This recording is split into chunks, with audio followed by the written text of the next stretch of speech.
同学们，我们前面已经见山是山，见山不是山，最后一个阶段是见山也是山，此山非彼山。也就是经过了这么一段旅程之后，你对于印尼语的理解已经有一个新的风貌了。这时候我们看了这么多故事，到了结局的时候，你会发现，每一个不同的故事都有不同的结尾，或者是可以把它归纳一下，有些故事是属于这种结尾，有些是那种结尾。而且在每个故事里面呢，我们也看到小孩、小狗跟青蛙彼此之间的关系也不太一样哦。那你也可以选择一下哪一种结尾是你最喜欢的，为什么？好，各位同学，我们已经慢慢来到故事的结尾。尾声呢，你的任务很简单，比较7篇文本，选出最喜欢的故事结尾。好，首先要来先想想看，你最喜欢哪一篇青蛙故事的结尾呢？我最喜欢青蛙最后找到他的爸爸妈妈，大家一起团聚的故事。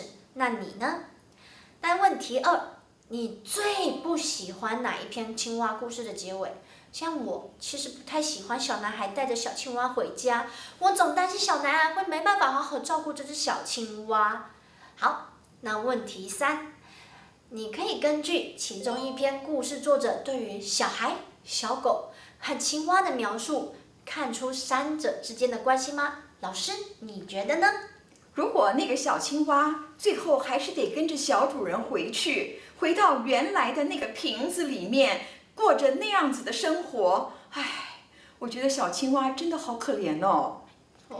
但是也有小青蛙，有一个故事是小青蛙跟他所爱的另外一只母青蛙过着快乐的生活，生了一窝的小青蛙。那其中有一只小青蛙，等于说是代父从军一样，就说我跟着小主人回去吧，爸爸，你跟妈妈从此过着快乐的生活，让我也去体验一下人类的世界到底是怎么样。所以这个到底是一个快乐的结局，还是一个悲伤的结局呢？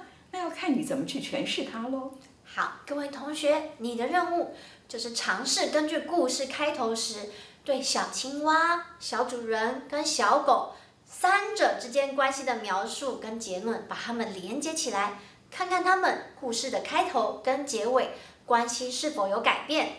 接下来就看你的咯。